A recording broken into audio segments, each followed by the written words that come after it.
একদিকে চাঁদ আর এইদিকে সূর্য উঠতেছে।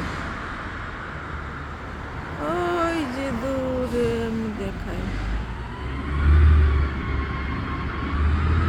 ছোট্ট, এখানে কি করি আমি দেখতে পাই, মানে সূর্যটা উঠছে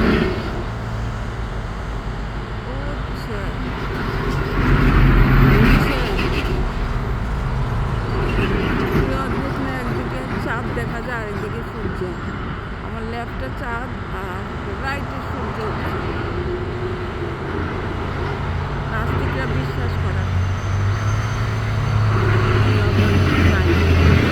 এটা কেউ উঠায়, একজন তো আছে ওই ছোট্ট করে সূর্যটা উঠতেছে সকালবেলা, তো এখনো উঠতে না, মানে সূর্যটা উঠতেছে, এই জন্য আপনাদেরকে দেখাতে পারতেছি না, বাট